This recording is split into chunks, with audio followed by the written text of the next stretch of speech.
السلام علیکم ورحمۃ اللہ وبرکاتہ۔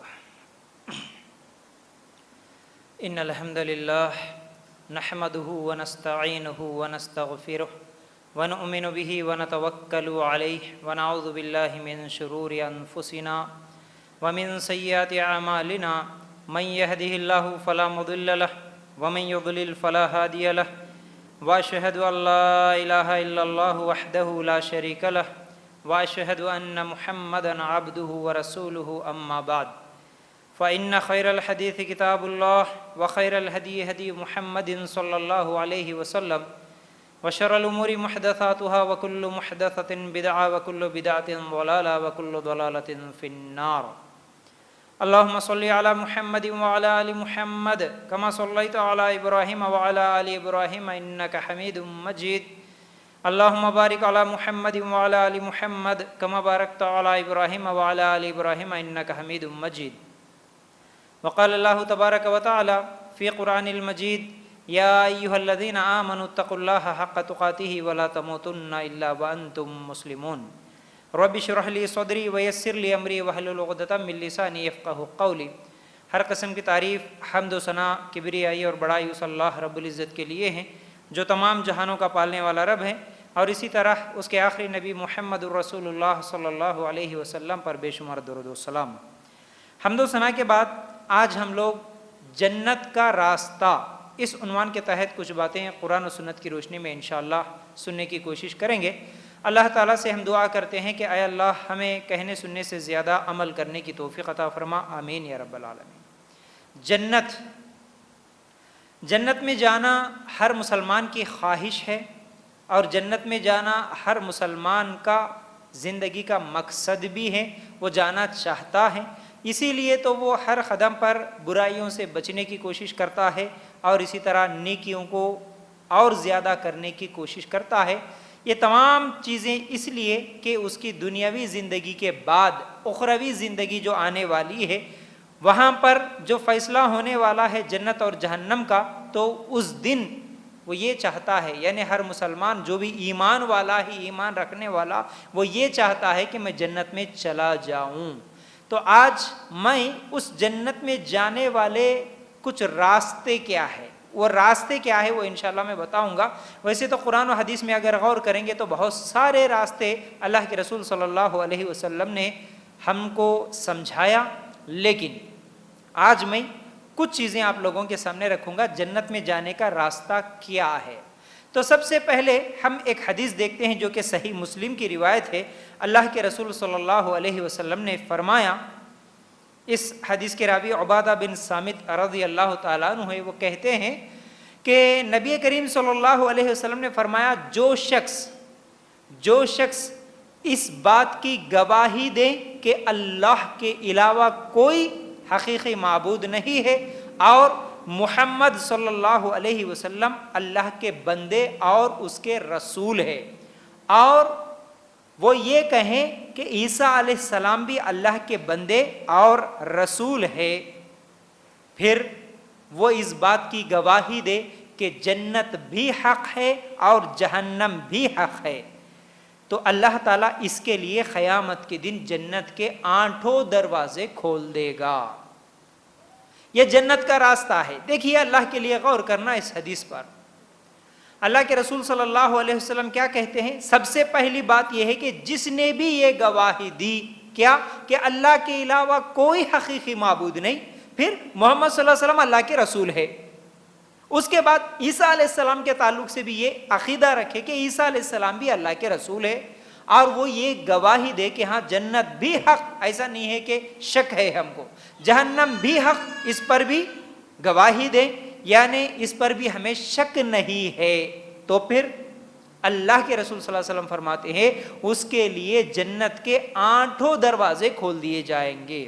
اب یاد رکھو، اس حدیث کو سمجھنے کے لیے میری ماں بہنوں اور میرے بھائیوں غور کرنے کی بات یہ ہے کہ شرک کے تعلق سے تو ہم بہت ساری باتیں سنتے ہیں، ایک اللہ کی عبادت کرنا، اللہ کے علاوہ کسی کو شریک نہیں کرنا، ٹھیک ہے نا، شرک کے تعلق سے بار بار سنتے آ رہے ہیں، کئی زمانے سے ہم لوگ یہاں بھی سنے اور دوسرے علماء سے بھی ہم لوگ بار بار سنتے ہیں، شرک بہت بڑا گناہ ہے، شرک کرنے سے جہنم میں جاتے، یہ سب کچھ معلوم ہے، لیکن اس حدیث میں اللہ کے ساتھ شریک کرنے کے تعلق سے بھی ہے، اور دوسری چیز یعنی ایک اللہ کی گواہی دینا بھی ہے، اور دوسری چیز محمد صلی اللہ علیہ وسلم کے تعلق سے بھی علم رکھنا ضروری ہے۔ اللہ کے تعلق سے معلوم ہے علم تو کافی نہیں، محمد صلی اللہ علیہ وسلم کے تعلق سے بھی علم ہونا، اللہ کے ساتھ شرک نہیں کرنا یہ تو معلوم ہے، لیکن محمد صلی اللہ علیہ وسلم کے ساتھ کیسا ہمارا عقیدہ ہونا، کیسا ہمارا ایمان ہونا یہ ہمیں معلوم نہیں ہے، تو پھر کیسے؟ اس لیے محمد رسول اللہ صلی اللہ علیہ وسلم، ہمارے نبی محمد رسول اللہ صلی اللہ علیہ وسلم کے تعلق سے آج ہم لوگ انشاءاللہ کچھ اہم باتیں آپ لوگوں کے سامنے رکھیں گے۔ تو بہرحال آج ہمارے معاشرے میں جیسا اللہ کے تعلق سے بہت ساری غلط فہمیاں پھیلائی گئی، لوگ غلط عقائد رکھتے ہیں، اسی طرح ہمارے نبی محمد صلی اللہ علیہ وسلم کے تعلق سے بھی بہت سارے غلط عقائد ہیں۔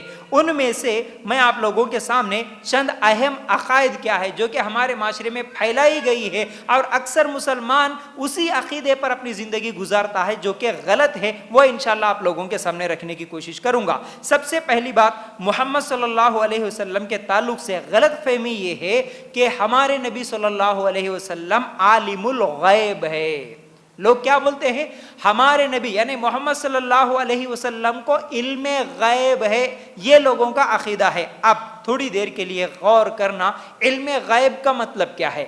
غیب کل کیا ہوگا یہ جاننا، پرسوں کیا ہوگا، آئندہ کیا ہونے والا ہے، کس کی زندگی میں کیا ہونے والی چیزیں ہیں، اور کس کی موت کب ہوگی، کون کب پیدا ہوگا، قیامت کب آئے گی، یہ پوری چیزیں یعنی جو ہم نہیں جانتے، کل کیا ہوگا، قیامت کے دن تک ہونے والی تمام چیزیں جو کہ ہم نہیں جانتے، اس کا علم صرف اور صرف اللہ کو ہے۔ لیکن بہت سارے مسلمانوں کا یہ عقیدہ ہے نہیں ہمارے نبی بھی عالم الغیب ہے، نبی بھی علم غیب جانتے ہیں، جو کہ بالکل غلط ہے۔ کیسے؟ تھوڑی دیر کے لیے غور کرنا۔ اگر کسی کو علم غیب ہو تو اسے کوئی چیز بتانے کی ضرورت ہے۔ مثال کے طور پر آپ کو کل کیا ہوگا پورا معلوم ہے، تو میں آج آ کے اگر آپ کو بولوں دیکھو بھائی کل یہ ہوگا کل یہ ہوگا، تو پھر اس کو بتانے کی کوئی ضرورت پڑتی نہیں۔ کسی کو ایگزام پیپر میں ایگزام لکھنے کے لیے گیا، اس کو کون کون سے کوشچنز آنے والے ہیں پہلے سے پتا ہو، اور اگر اس کے پاس جا کے ہم یہ بولے کہ دیکھو بھائی کل ایگزام میں یہ ہونے والا ہے، یہ کوشچن آنے والا ہے، یہ کوشچن آنے والا ہے، اس کی ضرورت ہی نہیں ہے نا۔ جس کو پہلے سے ہی پتا ہو اس کو پھر الگ سے بتانے کی ضرورت نہیں ہے۔ تو اب سوچنا، اگر ہمارے نبی صلی اللہ علیہ وسلم کو علم غیب ہے تو پھر ہمارے نبی صلی اللہ علیہ وسلم کو وحی کے ذریعے سے اللہ تعالیٰ قرآن کے ذریعے سے وحی کے ذریعے سے کل کیا ہوگا یہ سب چیزیں بتانے کی ضرورت ہی کیا ہے پھر، ہے نا؟ کل کیا ہوگا اگر نبی کو معلوم ہی ہے تو پھر یہ قرآن کیوں اتری، یہ وحی کیوں؟ اس کی ضرورت ہی نہیں ہے۔ اللہ کے رسول کو ہی سب کچھ معلوم ہے، تو پھر اللہ کو یہ سب چیزیں بتانے کی ضرورت ہی نہیں ہے۔ تو پہلی چیز، اس لیے ہم کو کیا ہے، وحی جو کہ اللہ کے پاس سے اللہ کے رسول تک جو پیغام آتا ہے، یہ وحی اس کا انکار ہو رہا ہے۔ اگر ہم یہ سمجھے کہ نبی کو معلوم ہے، بھائی سب کچھ معلوم ہے، علم غیب ہے، تو پھر وحی کی یہ اسلام کی بنیاد ہے، اسی کو ہم انکار کر دیا، ایسا ہو رہا۔ دوسری چیز، ہمارے معاشرے میں جتنے بھی، دیکھو یہ اتنی اہم بات ہے، آپ کو اگر سمجھ میں نہ آئے تو آخر میں سوال کرنا، لیکن اتنی اہم بات ہے کہ اگر نبی کے تعلق سے ہمارا عقیدہ غلط ہے تب بھی ہم جنت میں نہیں جا سکتے۔ اگر کسی کا یہ عقیدہ ہو کہ نبی کو علم غیب ہے تو پھر وہ جنت میں نہیں جا سکتا۔ اللہ کے لیے غور کرنا۔ دیکھیے یہ سب چیزیں کیوں ہمارے معاشرے میں؟ کیونکہ ہم لوگ قرآن نہیں پڑھتے۔ اکثر مسلمان قرآن نہیں پڑھتے، اگر پڑھتے بھی ہیں تو سمجھ کے نہیں پڑھتے۔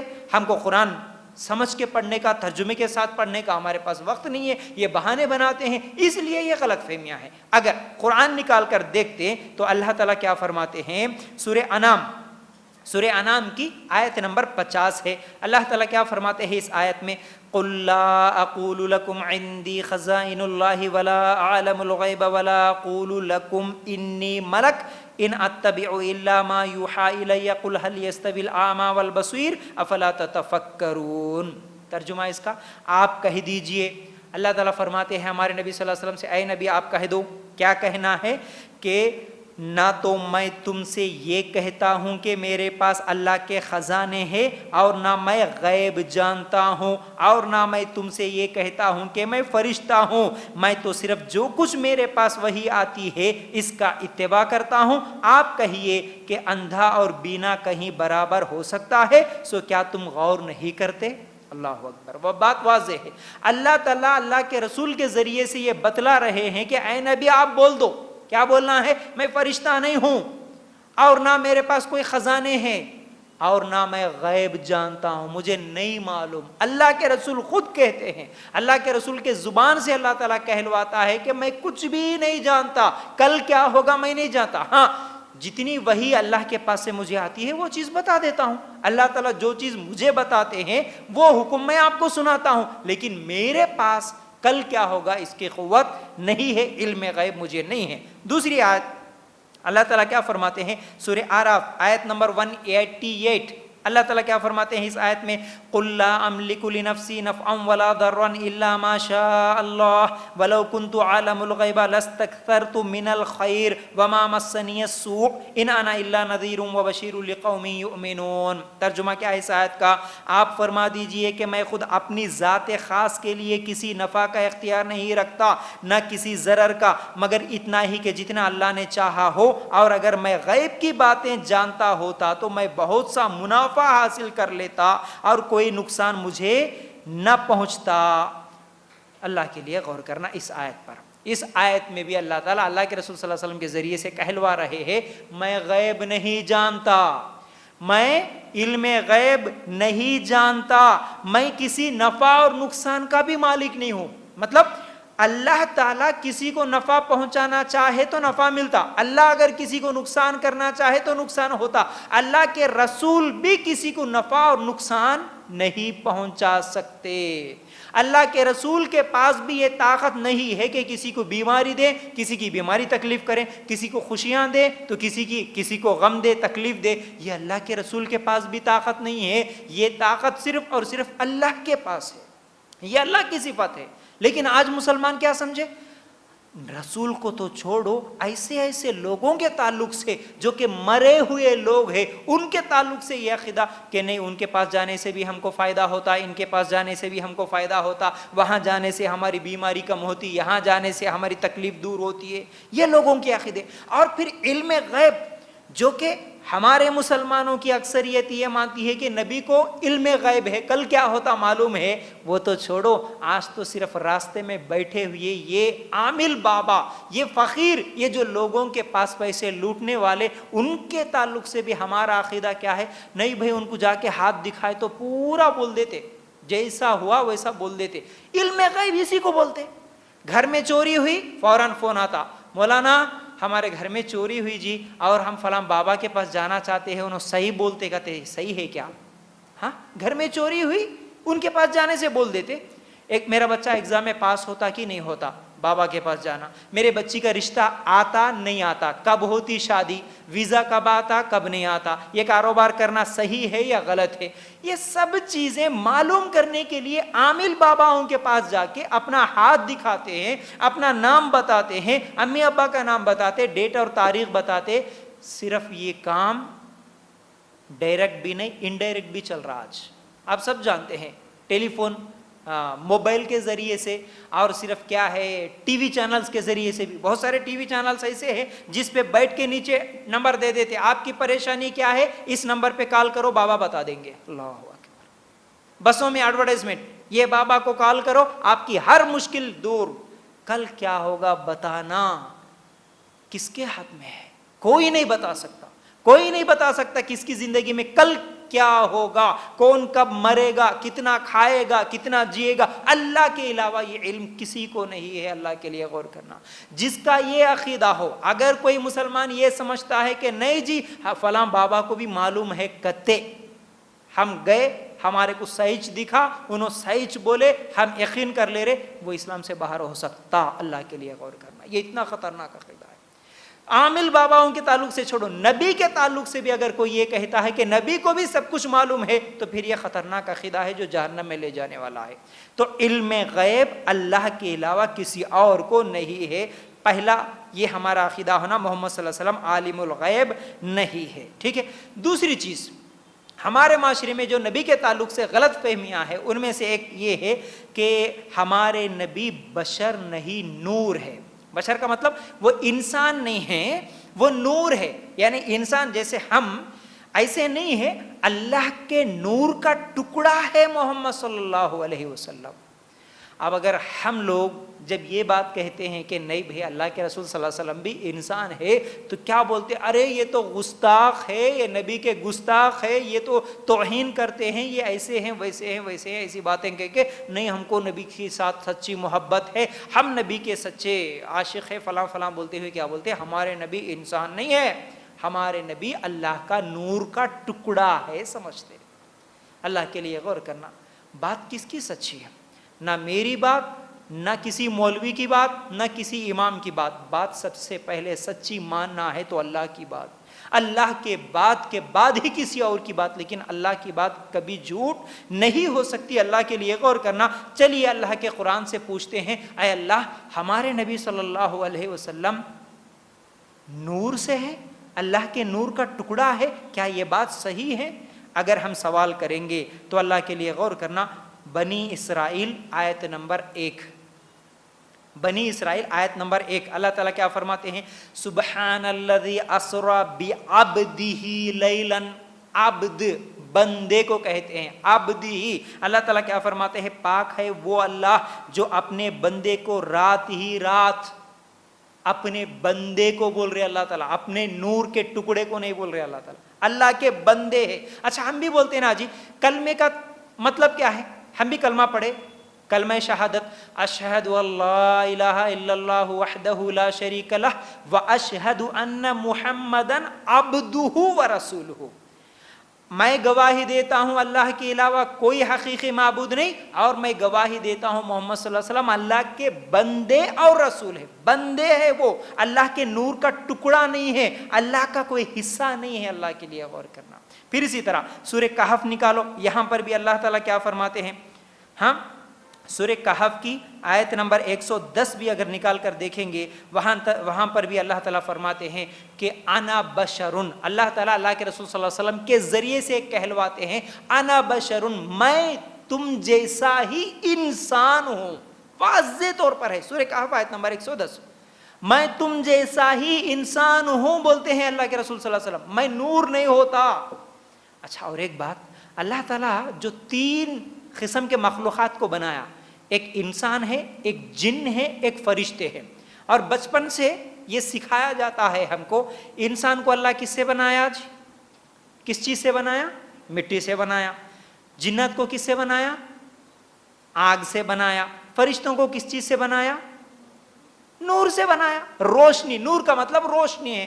اللہ کے لیے غور کرنا، تو انسان ہے تو وہ مٹی سے بنا، تو ہمارے نبی صلی اللہ علیہ وسلم بھی انسان ہیں، وہ فرشتے نہیں ہیں۔ اللہ کے لیے غور کرنا، انسان ہے ہمارے نبی صلی اللہ علیہ وسلم۔ ہاں مقام و مرتبہ ہمارے برابر نہیں، بلکہ پورے دنیا کے نیک لوگ، اولیاء، ولی سب مل کر بھی ہمارے نبی صلی اللہ علیہ وسلم کے پیر کے دھول کے برابر بھی نہیں ہو سکتے۔ یہ ہمارا عقیدہ، ہمارے نبی کی عزت الگ ہے، ہمارے نبی کا مقام الگ ہے، لیکن ہمارے نبی کو انسان نہیں مان کے وہ نور ماننا یہ غلط ہے۔ ہمارے نبی صلی اللہ علیہ وسلم بھی انسان ہے، اللہ کے لیے غور کرنا، ٹھیک ہے۔ اچھا یہ دوسرا عقیدہ ہوا، کیا ہے؟ ہمارے نبی صلی اللہ علیہ وسلم انسان تھے، نور نہیں تھے۔ اچھا نوری مخلوق کون سی ہے؟ ابھی میں نے بتایا، نور سے اللہ کس کو بنایا؟ فرشتوں کو۔ ایک فرشتے کا نام بولیے، جبرائیل علیہ السلام، رائٹ۔ جبرائیل علیہ السلام کے کتنے پر تھے جی؟ 600 پر تھے۔ جبرائیل علیہ السلام کے کتنے بیٹے تھے؟ کتنے بیٹیاں تھی معلوم؟ اچھا تھے یا نہیں تھے؟ نہیں تھے۔ جبرائیل علیہ السلام کے اولاد نہیں ہیں۔ دوسرے فرشتے ٹھیک ہے جبرائیل علیہ السلام کے نہیں ہوں گے، میکائیل علیہ السلام، اسرافیل علیہ السلام، دوسرے جتنے بھی فرشتے ہیں نا، کیا ان کے بیٹے بیٹیاں ہیں؟ نہیں ہیں۔ تو وہ فرشتوں کی اولاد نہیں ہوتی. جو نور سے اللہ تعالیٰ نے فرشتوں کو بنایا نا، نوری مخلوق کی اولاد نہیں ہوتی. تو اللہ کے رسول صلی اللہ علیہ وسلم کی اولاد تھی یا نہیں تھی؟ اللہ کے رسول کی بیٹی کا نام فاطمہ، سب کو معلوم ہے، مشہور نام فاطمہ رضی اللہ تعالیٰ عنہ. اللہ کے رسول صلی اللہ علیہ وسلم کی 4 بیٹیاں ہیں، بیٹے ہیں. تو پھر اگر اللہ کے رسول نور سے ہوتے تو پھر اولاد نہیں ہونا تھا. جیسے جبرائیل علیہ السلام کو اولاد نہیں ہے، اسی طرح اللہ کے رسول کو بھی اولاد نہیں ہونا تھا. تو سوچنے کی بات کیا معلوم ہے ہم کو؟ ہمارے نبی صلی اللہ علیہ وسلم بھی انسان ہے، نوری مخلوق نہیں ہے. رائٹ. تیسرا عقیدہ نبی کے بارے میں، تیسرا عقیدہ یاد رکھو بڑا اہم.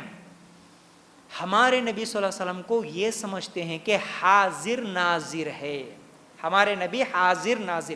حاضر ناظر کا مطلب ہر جگہ حاضر. جیسا کہ اب یہاں پر ہم سب حاضر ہے، ٹھیک ہے نا، اس کو حاضر بولتے ہیں. یہاں پر بیٹھے ہوئے ہیں ہم سب، یہاں حاضر ہے.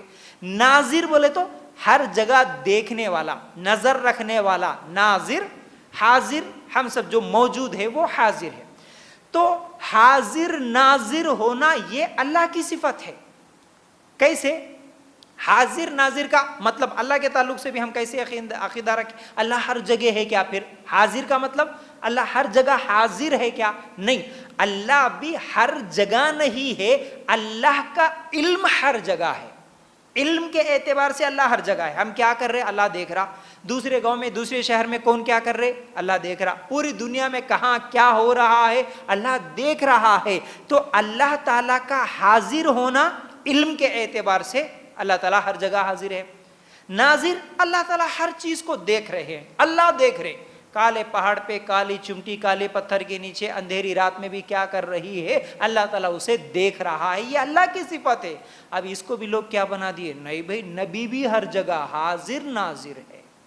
اسی لیے میلاد النبی منانے والے جو بڑے بڑے سٹیج سجاتے ہیں، وہاں پر ایک سائیڈ میں ایک کرسی رکھتے ہیں، خالی کرسی. اور ان کا عقیدہ یہ ہے کہ یہ کرسی محمد صلی اللہ علیہ وسلم کے لیے ہے. نعوذ باللہ. وہاں پر وہ آتے ہیں اور ان کی تقریروں میں یہ بار بار بولتے بھی ہیں ہمارے نبی آئے. کسی کے خواب میں بھی آتے، کسی کے فنکشن میں آتے، کسی کا حساب چیک کرنے کے لیے آتے. کیا کیا لوگ غلط بیانات کرتے. یوٹیوب پہ بہت سارے لیکچر ایسے مل جائیں گے. نبی آئے، نبی ہے، نبی ہر جگہ زندہ ہے، نبی ہم کو دیکھ رہے، نبی ہمارے پاس بھی ہے بول کے بولتے ہیں. اللہ کے لیے غور کرنا. نبی کریم صلی اللہ علیہ وسلم کے تعلق سے حاضر ناظر ماننا یہ کتنی بڑی غلطی ہے. اچھا، مثال دے کے سمجھاتا ہوں آپ کو. ہمارے نبی صلی اللہ علیہ وسلم مکہ میں تھے. 13 سال کے بعد کہاں جانا پڑا؟ مدینہ جانا پڑا. ٹھیک ہے. اچھا، اگر اللہ کے رسول ہر جگہ حاضر ناظر ہے تو پھر مکہ میں بھی ہے، مدینہ میں بھی ہے، تو پھر مدینہ جانے کی ضرورت اس کیا پڑی تھی؟ ہے نا، ایک چیز. اور ایک چیز، ہمارے نبی صلی اللہ علیہ وسلم جب مدینہ گئے تو سب سے پہلے جن کے گھر پہ رکے تھے اس صحابی کا نام یاد ہے آپ کو؟ ابو ایوب انصاری. چھوٹے بچوں کی کتاب میں بھی رہتا لکھا ہوا ہے. ابو ایوب انصاری رضی اللہ تعالیٰ. جیسے ہی ہمارے نبی مدینہ کو گئے، ہر صحابی کی خواہش تھی نبی آپ ہمارے گھر آ جائیے، اے نبی، اے اللہ کے رسول آپ ہمارے گھر پہ آئیے، ہمارے گھر پہ آئیے. ہر ایک صحابی کی خواہش تھی. لیکن اللہ کے رسول صلی اللہ علیہ وسلم کیا بولے؟ یہ اونٹ، جس اونٹ پہ اللہ کے رسول صلی اللہ علیہ وسلم بیٹھے ہوئے تھے، یہ اللہ کے حکم سے چل رہا ہے، یہ جہاں رکے گا میں بھی وہیں پر رکوں گا. سب صحابہ دور ہٹے، وہ اونٹنی چلتے ہوئے گئی ابو ایوب انصاری رضی اللہ تعالیٰ عنہ کے گھر پہ. سب سے زیادہ خوش نصیب صحابی ابو ایوب انصاری رضی اللہ تعالیٰ عنہ تھے، جن کے گھر پہ اللہ کے رسول صلی اللہ علیہ وسلم رکے مدینہ جانے کے بعد. اگر اللہ کے رسول ہر جگہ حاضر ناظر ہے تو صحابہ کیوں انتظار کرتے تھے؟ ارے نبی تو آ گئے، ان کے گھر میں بھی رہتے، نبی ہمارے گھر میں بھی رہتے، ہر جگہ رہتے نبی بول کے سمجھتے تھے.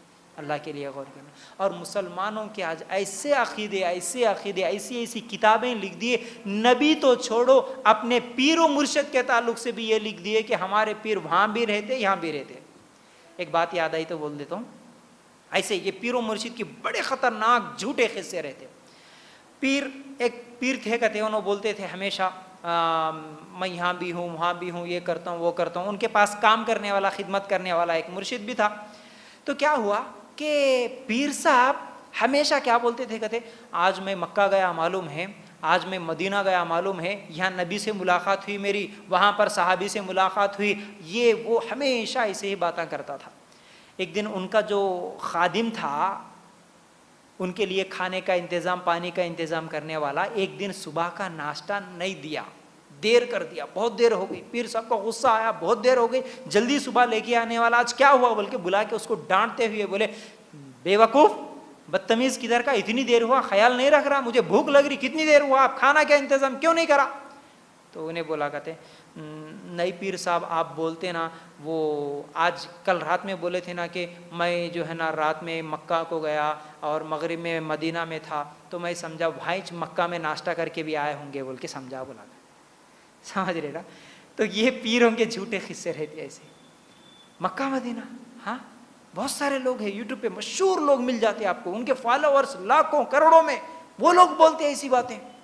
نبی میرے گھر کو آئے تھے, ایک تو اب نام نہیں لوں گا, بہرحال وہ ہمارے کیا ہے یوٹیوب پہ جو بھی لیکچرز اپلوڈ ہوتے ہیں اس کے نیچے بھی بہت برے برے کامنٹس, لوگوں کے غصے, بہت ساری چیزیں آتی رہتی ہیں, اس لیے بغیر نام لے کے آپ کو صرف اشارہ کر دوں, اس کا پورا لیکچر بھرا پڑا ہے. نہیں کل رات میرے گھر کو آئے تھے ہمارے نبی اور مجھ سے بول رہے تھے کہ میں تم سے ناراض ہوں, تمہارے پورے پاکستان کے لوگوں سے ناراض ہوں, تم لوگ مجھے لینے کے لیے ایئرپورٹ کیوں نہیں آئے, میرے لیے ہوٹل کا انتظام کیوں نہیں کرے, بول کے نبی ناراض ہو کے شکایت کرے کہتے اس سے. ابھی بھی ہے زندہ وہ, ایسی باتیں بول رہے, ایسی عقیدے ہیں لوگوں کے. بولتے ہوئے وہ رو رہا, پورے مجلس کو رلا رہا, میں نبی کے پیر پکڑ لی کے منا لیا, اے نبی مت رو, یہ کرو وہ کرو, اعوذ باللہ. تو بہرحال نبی ہر جگہ حاضر نہیں, ہر جگہ ناظر بھی نہیں. ہمارے نبی دیکھنے والا اللہ ہر جگہ دیکھ رہا ہے, دیکھنے اور علم کے اعتبار سے ہر چیز کو جاننے والا بھی صرف اللہ ہے, اللہ کے علاوہ یہ کسی کو ہم صفت نہیں دے سکتے. ٹھیک ہے. تیسری چیز, اچھا اور ایک عقیدہ یہ بھی یاد رکھو, اللہ ہر جگہ ہے بول کے سمجھتے اکثر لوگوں کا. مسلمانوں کو اگر پوچھیں کہ بھائی اللہ کہاں ہے, کم از کم یہ تو معلوم ہے کیا, عین اللہ, اللہ کہاں ہے, یہ ایک سوال اگر سے پوچھو نہیں معلوم. بہت سارے لوگ کیا بولتے ہیں نہیں معلوم. کچھ لوگ جواب دیتے نہیں جی اللہ ہر جگہ ہے. کچھ لوگ بولتے نہیں اللہ دل میں ہے. کچھ لوگ بولتے اللہ مکہ میں ہے. مسلمان بولتے یہ نہیں اللہ مسجد میں ہے. یہ سوال آپ بھی کبھی کسی سے کر کے دیکھنا, آپ کے رشتہ دار آپ کے پڑوسی سے پوچھ کے دیکھنا. ہمارے مسلمانوں کو اس کا بھی علم نہیں ہے کہ اللہ ہے کہاں, تو پھر وہ جنت میں جاتا کیسا. اللہ تعالیٰ کون سے سورہ طٰہٰ آیت نمبر 5 میں اللہ تعالیٰ فرماتے ہیں الرحمن علی العرش استویٰ, رحمان عرش پر مستوی ہے. کیسا عرش, یہ زمین ہے, اس کے اوپر 7 آسمان ہے, 7 آسمانوں کے اوپر اللہ کا عرش ہے, عرش پر اللہ ہے, وہاں سے وہ دیکھتا بھی ہے سنتا بھی ہے, سب کچھ جانتا ہے, وہ اللہ ہے. اللہ ہر جگہ نہیں ہے. اگر کوئی یہ بولے اللہ ہر جگہ ہے, اللہ ہر جگہ ہے, اس کے بھی کئی دلائل ہے قرآن میں. اللہ تعالیٰ قرآن کو نازل کیا نا, نازل کرنے کا مطلب اب بارش ہوتی ہے, ہم کیا سمجھتے ہیں بارش نازل ہو رہی, بولتے ہیں نا ارے بارش نازل ہو رہی بھائی, تو نازل ہونے کا مطلب اوپر سے جو چیز آتی اس کو بولتے ہیں ہم نازل ہو رہی. قرآن بھی کیا ہوا, قرآن بھی اتارا گیا, قرآن نازل ہوا. کہیں پر بھی قرآن یہ نہیں بولے اللہ تعالیٰ کہ ہم نے محمد صلی اللہ علیہ وسلم کو قرآن کیا ہے, قرآن کو جب بھی قرآن کے تعلق سے آیا نازل ہوا اتارا گیا. کہاں سے آیا, آسمان سے آیا. اچھا مسلمان بھی کیا کرتا, جب دعا کرتے ہیں نا, ہم سب کیسے دعا کرتے جی, ہاتھ یوں ہی رکھتے ہیں نا, یوں ہی رکھتے ہیں, اللہ اوپر ہے, یہ ہماری فطرت میں ہے, اور ہم اسی لیے ایسے دعا کرتے ہیں اللہ اے اللہ دے دے, اس طرح ہم ہوتے. اگر اللہ بھی ہر جگہ ہے تو کبھی ایسے بھی رکھ کے دعا کرنا, پھر اللہ یہیں چھے میرے بازو میں اللہ دے دے, ایسا کرتے نہیں. اللہ اوپر ہے, عرش کے اوپر, اسی لیے مانگتے اللہ تو دے دے. سمجھ رہے نا. تو اللہ کے تعلق سے ہمارا عقیدہ ہونا کہ اللہ ہر جگہ نہیں ہے, اللہ عرش پر ہے. ٹھیک ہے. چوتھی چیز, نبی مختار کل ہے, بولتے ہیں مختار کل. سمجھ رہے نا, مختار کل کا مطلب ہر چیز کا اختیار نبی کے ہاتھوں میں ہے, نبی جو چاہے کر سکتے. اللہ اکبر, یہ بھی کتنا خطرناک عقیدہ ہے. نبی جو چاہے نہیں کر سکتے, اللہ جو چاہے وہ کرتا ہے. نبی کے پاس یہ طاقت نہیں ہے. کیسے, اگر ہم قرآن نکال کر دیکھیں گے تو اللہ تعالیٰ کیا فرماتے ہیں سورہ یونس کی آیت نمبر 49. اللہ تعالیٰ کیا فرماتے ہیں, قل لا املک لنفسی ضرا ولا نفعا الا ما شاء اللہ. ترجمہ کیا ہے اس کا؟ اے نبی آپ فرما دیجئے کہ میں اپنی ذات کے لیے تو کسی نفع اور نقصان کا اختیار نہیں رکھتا مگر جتنا اللہ کو منظور ہو. اللہ کے رسول اپنے لیے بھی کوئی فائدہ، اپنے لیے بھی کوئی نقصان نہیں کر سکتے، جتنا اللہ چاہے. بس نفع نقصان اللہ کے رسول کے ہاتھ میں بھی نہیں ہے. تو مجھے آپ لوگ خود اپنے آپ سے یہ سوال کرنا، ہمارا مسلمان بھائی، ہماری مسلمان بہن علم نہ ہونے کی وجہ سے کیسی کیسی گمراہی میں چلے جا رہی. نبی خود اپنی ذات کے لیے فائدہ نہیں کر سکتے، نقصان نہیں کر سکتے. مسلمان سمجھ رہا مرا ہوا کوئی مردہ ہے جو خبر میں دفن ہے، اس کے پاس جا کے مانگ رہے کہ انہوں بھی میرے کو کچھ فائدہ دے سکتے، انہوں بھی کچھ نقصان کر سکتے. یہ غلط عقیدہ ہے، اللہ کے لیے غور کرنا. پھر اسی طرح نبی کے تعلق سے جو پانچواں عقیدہ، بہت غلط عقیدہ ہمارے مسلمانوں میں جو پھیلا ہوا ہے، وہ یہ ہے کہ ہمارے نبی صلی اللہ علیہ وسلم زندہ ہے. جی، نبی کے تعلق سے عقیدہ مسلمانوں کا، نبی صلی اللہ علیہ وسلم زندہ ہے، ہمارے نبی مرے نہیں. اگر کوئی بولا کہ نبی کریم صلی اللہ علیہ وسلم مر گئے، وہ بولتے ہیں گستاخ، نبی کو بول رہا ہے یہ مر گئے، بلکہ کیسے الفاظ استعمال کر رہا. نبی مرتے، نبی پردہ کر کے گئے بولنا ہے نا. بہت سارے لوگ بولتے نبی پردہ کر کے گئے، نبی مرے نہیں، نبی زندہ ہے. اللہ اکبر. آئیے ہم قرآن سے سوال کرتے ہیں اللہ تعالیٰ کیا کہتے ہیں. دیکھیے سورہ آل عمران آیت نمبر 144 144. وما محمد الا رسول قد خلت من قبلہ الرسل افإن مات او قتل انقلبتم علی اعقابکم. ترجمہ کیا ہے؟ حضرت محمد صلی اللہ علیہ وسلم صرف رسول ہی ہیں، ان سے پہلے بھی بہت سارے رسول آ چکے. کیا اگر ان کا انتقال ہو جائیں، اگر یہ مر جائیں، دیکھو اللہ تعالیٰ کیا فرماتے ہیں، افإن مات. اللہ تعالیٰ خود یہ لفظ استعمال کرا کہ اگر نبی کا انتقال ہو جائے تو تم اسلام سے اپنے ایڈیوں کے بل پھر جاؤ گے؟ کیا اسلام کو چھوڑ دیتے نبی مر گئے بولے تو؟ نہیں. دوسری آیت دیکھو اللہ تعالیٰ کیا فرماتے ہیں، انک میت وانہم میتون. سورہ زمر آیت نمبر 30. کیا بول رہے ہیں اللہ تعالیٰ؟ یقیناً خود آپ کو بھی موت آئے گی اور یہ سب بھی مرنے والے ہیں. موت سب کو آئے گی، جو پیدا ہوا اسے موت آئے گی. ولی کو بھی مرنا ہے، نیک آدمی کو بھی مرنا ہے، برے آدمی کو بھی مرنا ہے، نبی کو بھی مرنا ہے. ہر جو بھی پیدا ہوا سوائے عیسیٰ علیہ السلام کے. اللہ تعالیٰ عیسیٰ علیہ السلام کو اٹھا لیے لیکن باقی سب انتقال ہو چکا ہے. تو ہمارے نبی صلی اللہ علیہ وسلم کے تعلق سے یہ عقیدہ رکھنا کہ نبی زندہ ہے، یہ بھی قرآن کے خلاف ہے. اگر نبی زندہ ہی ہوتے تو اللہ کے رسول صلی اللہ علیہ وسلم کو جب انتقال ہوا تو صحابہ کیوں رو رہے تھے؟ اگر نبی زندہ ہی ہے تو فاطمہ رضی اللہ تعالیٰ عنہ کیوں روئی؟ اگر نبی زندہ ہے تو صحابہ سب کیوں دفنائے؟ ہے نا، خبر میں دفنا ہے نا، کیوں دفنائے اگر نبی زندہ ہے تو؟ عمر رضی اللہ تعالیٰ عنہ تو اسی لیے یہ بات برداشت نہیں کر رہے تھے کہ ارے نبی کیسے مر سکتے ہیں، نہیں میرے نبی تو اللہ کے پاس گئے پھر واپس آتے، یہ ان کا خیال تھا. لیکن ابو بکر صدیق رضی اللہ تعالیٰ عنہ جب آئے یہی آیت تلاوت کرے، یہی آیت تلاوت کر کے بولے کہ نہیں، محمد رسول اللہ صلی اللہ علیہ وسلم کا انتقال ہوا، اور جو محمد کی پوجا کرتا تھا وہ جان لے کہ محمد مر چکے، اور جو اللہ کی پوجا کرتا تھا، اللہ کی عبادت کرتا تھا، وہ جان لے کہ اللہ ہمیشہ زندہ ہے، ہمیشہ زندہ رہے گا.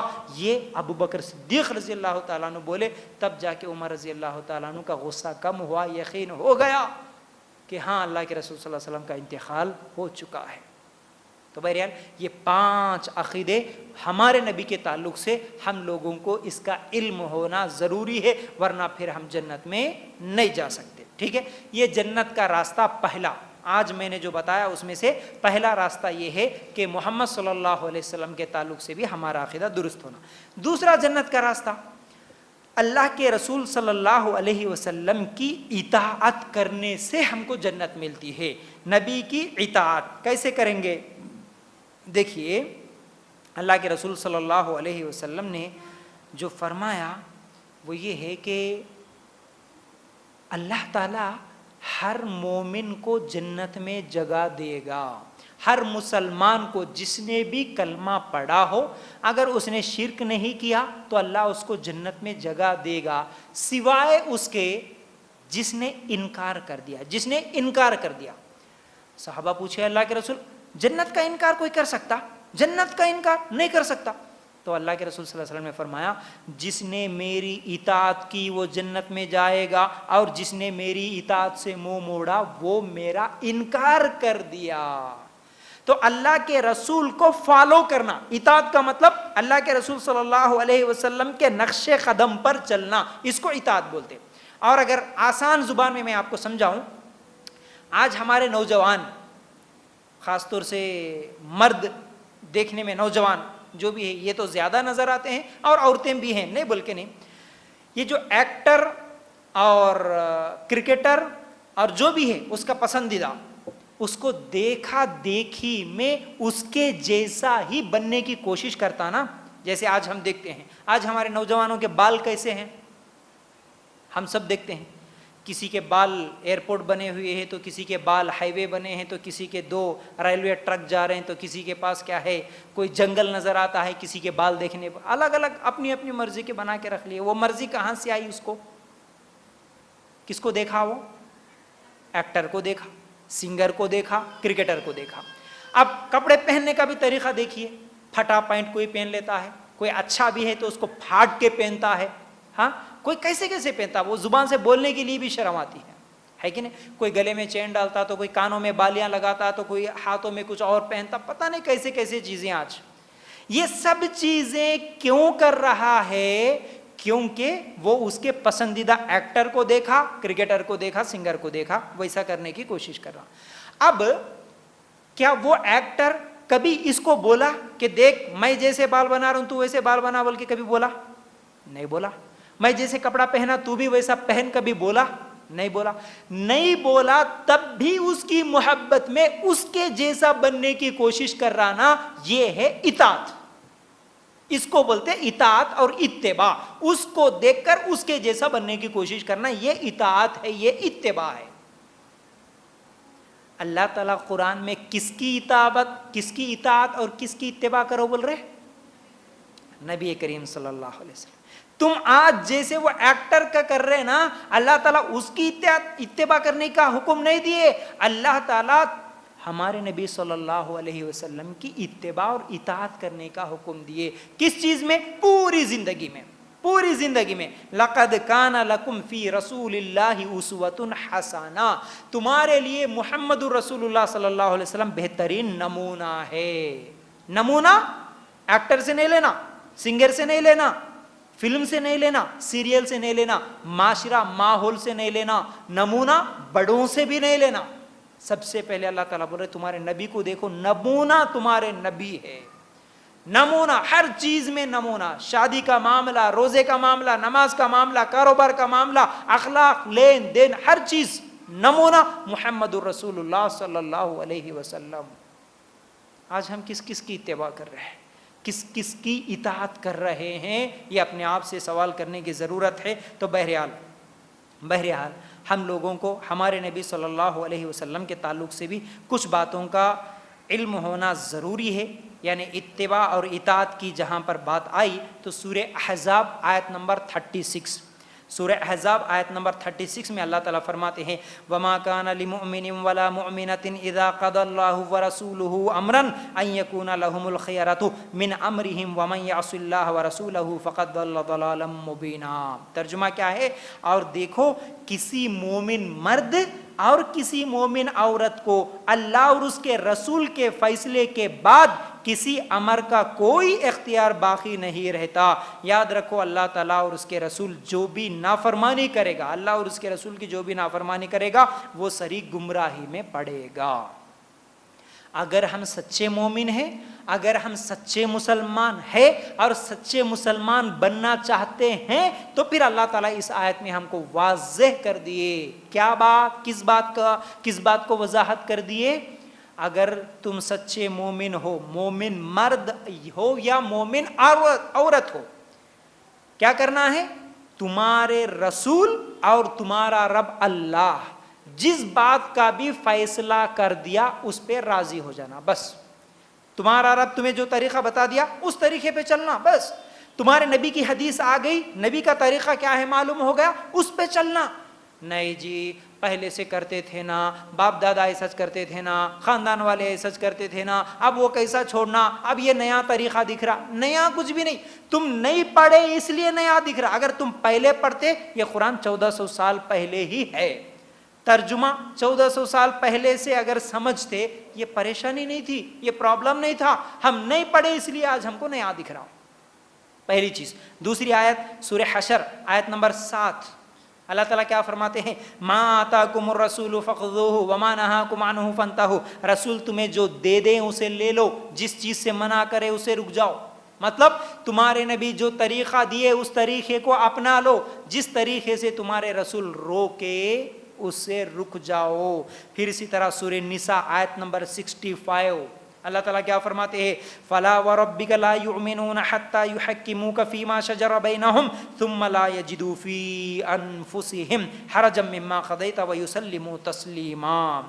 قسم ہے تیرے پروردگار کی، یہ مومن نہیں ہو سکتے، مسلمان ہو ہی نہیں سکتے، بول رہے اللہ تعالیٰ صاحب، مسلمان نہیں ہو سکتے جب تک کہ تمام آپسی اختلافات میں آپ کو حاکم نہ مان لے۔ آئے نبی اختلاف ہو گیا، لڑائی جھگڑا ہو گیا، دو باتیں ہو گئی، کون کون سی؟ ایک آدمی بول رہا یہ صحیح، دوسرا آدمی بول رہا نہیں میری بات صحیح۔ اب یہ کس کی بات صحیح؟ تمہارے اختلافات میں کس کو حاکم ماننا، کس کی بات کو مان لینا؟ آپ کو، یعنی کس کو؟ نبی کریم صلی اللہ علیہ وسلم کو حاکم جب تک نہیں مانیں گے وہ آدمی مسلمان نہیں ہو سکتا۔ پھر اللہ تعالیٰ اسی آیت میں کیا بول رہے ہیں؟ پھر جو فیصلہ آپ ان میں کر دیں، ان سے اپنے دل میں کسی طرح کی تنگی اور ناخوشی نہ پائیں اور فرما برداری کے ساتھ قبول کر لیں۔ اگر مسلمان بننا چاہتے ہو، سچے مسلمان بننا چاہتے ہو، سچے جنت میں داخل ہونا چاہتے ہو، سچے مسلمان بن کر اگر جنت میں جانے کی فکر ہے تو کیا کرنا ہوگا؟ تمہارا رب اور تمہارے نبی جو طریقہ دیے اس طریقے کو لے کر دل میں تنگی بھی محسوس نہیں کرنا۔ عمل کر رہے لیکن دل میں تنگی ہے، تب بھی سچا مسلمان نہیں ہو سکتا، یاد رکھو میری ماں بہنوں۔ جیسا کہ مثال دے کے میں سمجھاؤں آپ کو، عورت کو اللہ تعالیٰ نے، دیکھیے طریقے بہت سارے نا، ہمارا سسٹم ہے، ہمارا ایک نظام ہے، اسلام ایک طریقہ دیا، عورت کا بھی مرد کا بھی ہر چیز کا۔ عورت کو اللہ تعالیٰ نے پردے کا ایک نظام، ایک طریقہ دے کے بھیجا، عورت ہے تو یہ طریقے سے، اس طریقے سے آپ کو پردہ کرنا ہے۔ اب ایک لڑکی پردہ تو کر رہی ہے، برقع تو پہن رہی ہے، لیکن دل میں تنگی محسوس کر رہے ہیں، نہیں ہمارے غیر مسلم فرینڈس ہے کیسے انجوائے کرتے ہیں، ان کو تو برقع نہیں ہے، پردہ نہیں ہے، جہاں چاہے گھوم سکتے ہیں، جیسے چاہے مل سکتے، ہاں جیسے چاہے مردوں کے ساتھ ہاتھ ملا سکتے ہیں، مردوں کے ساتھ بیٹھ کے بائک پہ گھوم سکتے ہیں، پارٹیاں کر سکتے ہیں، ہوٹل میں جا سکتے ہیں، لیکن ہم کو ہی یہ پردے کا سسٹم اللہ کہیں کو دیا ہوں گا، یہ میرے لیے بہت بڑی رکاوٹ ہے۔ کون سا کہ ماں باپ بول رہے بول کے زبردستی کو پہن رہے، اگر ماں باپ نہیں بولتے تو نہیں پہنتے تھے، ماں باپ کے سامنے اسی لیے پردہ کر کے برقع پہن کے جاتے، کالج میں جاتے ہی برقع پردہ نکال کے سائڈ میں پھینک دیتے، ماں باپ گاڑی پہ لا کے چھوڑے تو کالج میں جاتے ایک گیٹ سے، ماں باپ جیسے ہی چلے گئے دوسرے گیٹ سے نکل جاتے کسی کے ساتھ گھومنے کے لیے۔ ہم کو یہ پردہ، یہ طریقہ پسند نہیں ہے، دل سے پسند نہیں کر رہے۔ اللہ تعالیٰ اس آیت میں بول رہے کہ تم مسلمان نہیں ہو سکتے۔ ایک مسلمان ہے، داڑھی رکھتا ہے لیکن پسند نہیں ہے اس کو، اس کے ماں باپ کی ڈر کی وجہ سے، دوستوں کی باتوں کی وجہ سے، مسجد کے امام کی باتوں کی وجہ سے رکھ تو لیا داڑھی لیکن دل سے پسند نہیں ہے اس کو، مومن نہیں ہو سکتا۔ اللہ کا کسی بھی حکم، اللہ کے رسول کا کون سا بھی طریقہ اگر آپ کو پسند نہیں ہے تو پھر مسلمان نہیں ہو سکتے۔ یہاں دوسری چیز یاد رکھو، ہاں پسند ہے، دوسرا ایک طبقہ ہمارے معاشرے میں یہ بھی دکھتا، نہیں بھی میرے رب کا ہر طریقہ مجھے پسند ہے لیکن میں مجبور ہوں، نہیں کر سکتا، انشاءاللہ کر لوں گا، آج نہیں تو کل کر لوں گا۔ اگر کوئی عورت ہے ٹھیک ہے، اس کے شوہر کا انتقال ہو گیا، چھوٹے بچے ہیں، اسے کام کرنا پڑتا، اس کو دینے والا کھلانے والا کوئی نہیں ہے، کام کرنا پڑتا، کام کی جگہ مجبوری میں کہیں پر اس کو بغیر برقعے کے جانا پڑتا، لیکن اس کو دل سے پسند نہیں ہے ویسا جانا، دل تو چاہتا ہے کہ میں پردے میں ہی رہوں، لیکن پیٹ بھوکا رہتا، میرے بچے بھوکے سوتے، مجبوراً دل سے پسند کرتے ہوئے بھی مجبوری کے تحت اگر وہ بغیر پردے کی نکلی تو وہ گناہگار ہوگی، لیکن جہنم میں نہیں جائے گی، اسلام سے باہر نہیں ہو سکتی، وہ اسلام میں ہے کیونکہ دل سے پسند کر رہی، وہ برقعے کو پسند کر رہی، لیکن مجبوراً کر رہی تو اس کا گناہ ہے وہ۔ لیکن کوئی عورت بے پردہ گھوم رہی کیونکہ وہ دل سے ہی پسند نہیں کر رہی پردہ کرنے کو، وہ اسلام سے باہر ہو سکتی ہے۔ تو یاد رکھو، اللہ اور اس کے رسول کا طریقہ ہم عمل نہیں کر رہے تو گناہ گار ہے، لیکن دل سے پسند نہیں کرے تو پھر اسلام سے باہر، اسلام سے باہر کسی بھی حکم کو یاد رکھو۔ اس لیے ہم کو ہماری شادیاں ہو، ہمارے فنکشنز ہو، ہمارے جیسے ہم نماز کے لیے پوچھتے ہیں نا، اجی نماز کیسے پڑھنا، تہجد کیسے پڑھنا، جو بھی روزے کے مسائل آئے تو روزہ کن چیزوں سے ٹوٹتا، ہر مسئلہ ہم دین میں کیا ہے پوچھتے، معلوم کرتے، اسی طرح ہمارے فنکشنز بھی کیسے کرنا، شادیاں بھی کیسے کرنا، کوئی مر گئے تو کیا کرنا کیا نہیں کرنا، یہ تمام چیزیں بھی ہمارے لیے آئیڈیل اور نمونہ محمد الرسول اللہ صلی اللہ علیہ وسلم کو بنا لینا، تب جا کے ہم جنت میں جائیں گے۔ ٹھیک ہے، یہ دوسرا ہے۔ تیسرا راستہ جنت کا تیسرا راستہ، جنت میں جانا چاہتے ہو تو اللہ تعالیٰ فرماتے ہیں اللہ کا ڈر رکھو، جنت ملے گی، اللہ سے ڈرنے سے جنت ملے گی۔ کیسے؟ دلیل سورہ رحمان آیت نمبر 46 کیا ہے اس میں؟ وَلِمَنْ خَافَ مَقَامَ رَبِّهِ جَنَّتَانِ، اور اس شخص کے لیے جو اپنے رب کے سامنے کھڑے ہونے سے ڈرا، اس کے لیے جنتیں ہیں۔ اللہ اکبر، اللہ سے ڈرو تو جنت ملے گی۔ جنت کا تیسرا راستہ ہے یہ جو آج میں بتا رہا ہوں آپ کے سامنے۔ جنت میں جانا چاہتے ہو تو اللہ سے ڈر کے زندگی گزارو۔ ہم کیا بولتے ہیں؟ ہاں جی، کون بولتا مسلمان نہیں جی مجھے اللہ سے ڈر نہیں ہے؟ کوئی بولتا نہیں؟ بولتا ہر آدمی بولتا کہ نہیں میں اللہ سے ڈرتا ہوں، زبان سے تو بولتا میں اللہ سے ڈرتا ہوں۔ اگر اللہ کا ڈر ہے تو پھر گناہ کیوں کرتے ہیں؟ اللہ کا ڈر جس کو سچے معنوں میں ہے وہ گناہ کیسے کر سکتا ہے؟ ایک واقعہ سناتا ہوں، دیکھیے۔ عبداللہ ابن مسعود رضی اللہ تعالیٰ نے ایک مرتبہ ایک پہاڑ کے پاس گئے، جنگل میں سفر کر رہے تھے، جاتے جاتے ایک پہاڑ کے پاس ایک بکریوں کا چرواہا تھا، بکریاں چرا رہا تھا۔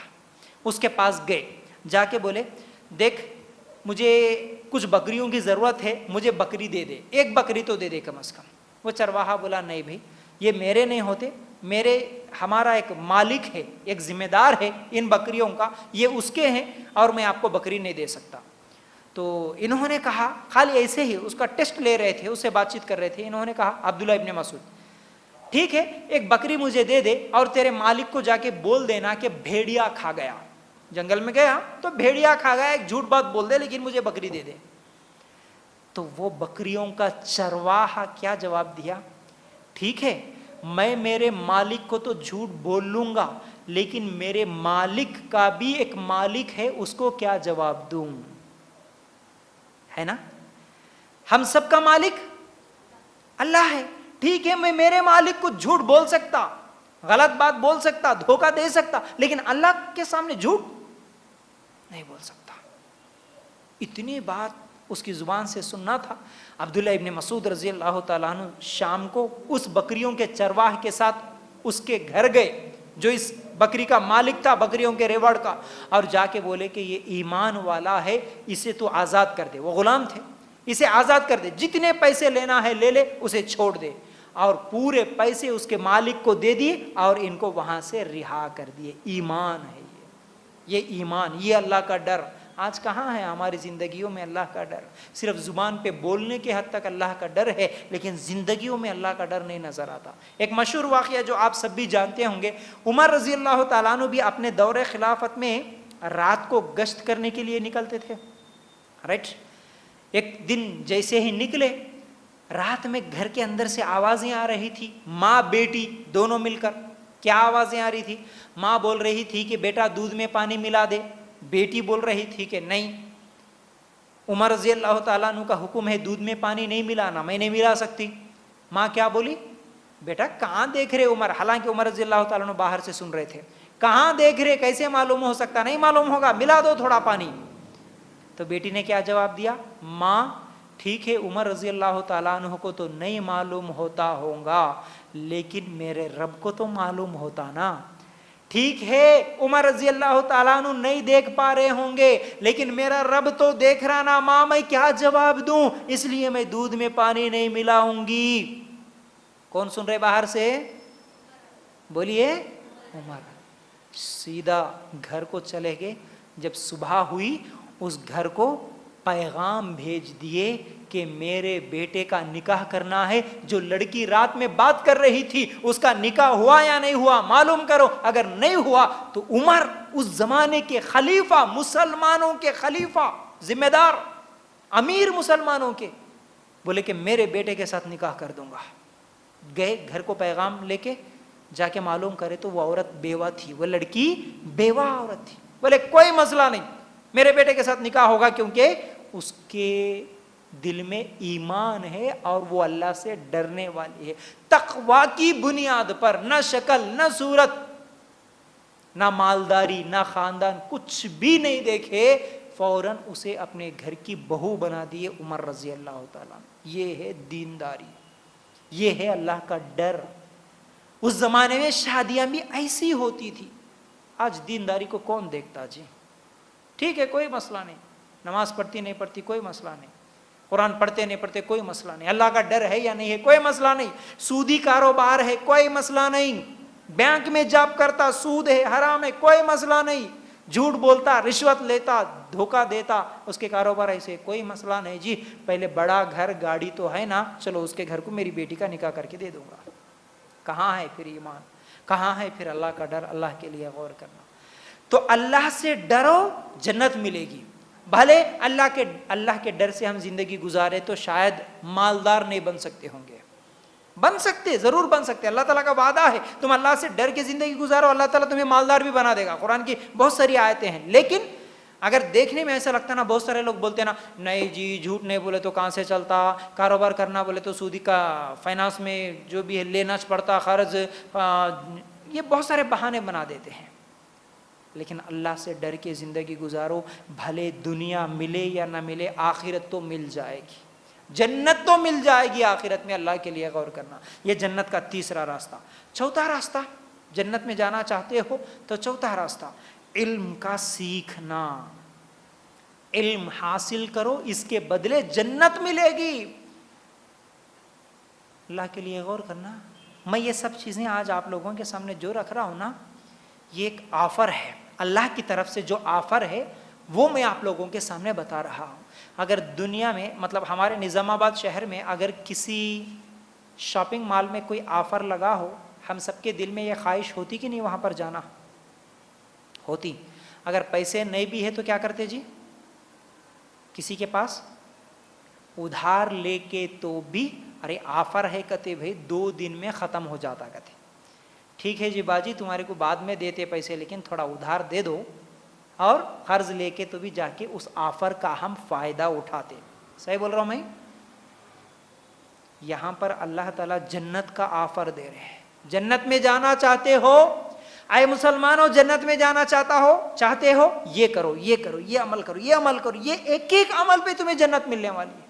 اب یہاں پر علم سیکھو، علم کی وجہ سے تمہیں جنت ملنے والی ہے۔ کیسے؟ دیکھیے اللہ تعالیٰ کیا فرماتے ہیں، علم کا سیکھنا۔ سورہ زمر آیت نمبر 9، سورہ زمر آیت نمبر 9 اللہ تعالیٰ کیا فرماتے ہیں، قُلْ هَلْ يَسْتَوِي الَّذِينَ يَعْلَمُونَ وَالَّذِينَ لَا يَعْلَمُونَ۔ ترجمہ کیا ہے، کیا وہ جو علم والے ہیں اور جو بے علم ہیں کیا یہ برابر ہو سکتے ہیں؟ نہیں ہو سکتے۔ علم والے بغیر علم والے برابر نہیں ہو سکتے۔ اور صحیح بخاری میں امام بخاری رحمۃ اللہ علیہ ایک باب باندھے، اس میں ایک حدیث ہے، انشاءاللہ وہ میں بعد میں پوری تفصیل کے ساتھ آپ کو بتاؤں گا، ایک دن پورا لیکچر رکھوں گا صرف کلمے پہ۔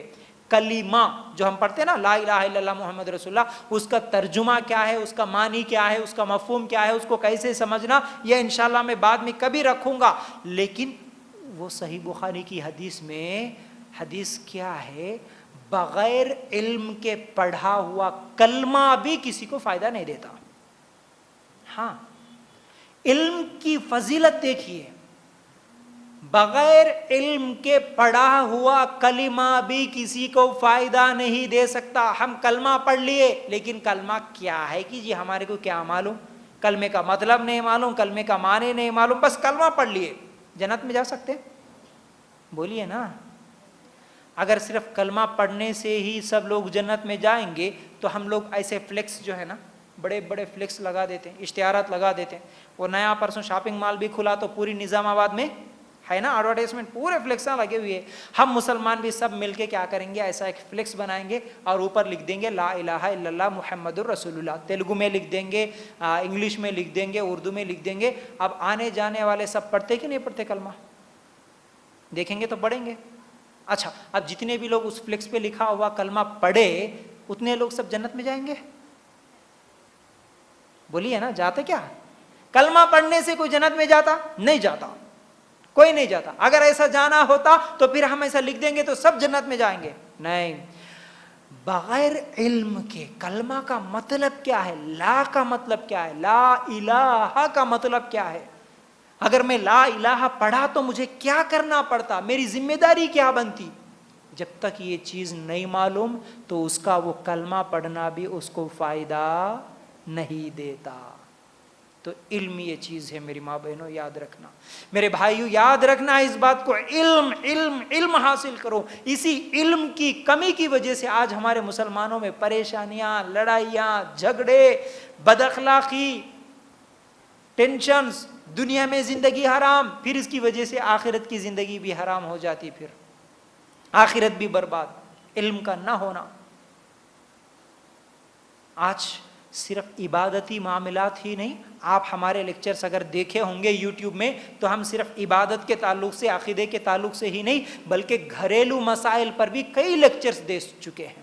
کئی لیکچرز, ساس بہو کیسے رہنا, میاں بیوی کیسے رہنا, ماں باپ کے ساتھ بچے کیسا رہنا, بچوں کے ساتھ ماں باپ کیسے رہنا, اخلاق کیسے ہونا, دوست کیسے رہنا ایک دوسرے کے ساتھ, یہ سب ہمارے پاس ہمارے یوٹیوب چینل پہ آپ کو لیکچرز مل جائیں گے. یہ سب جھگڑے لڑائیاں کیوں ہو رہی ہیں آج, ہمارے معاشرتی زندگی برباد کیوں ہو رہی.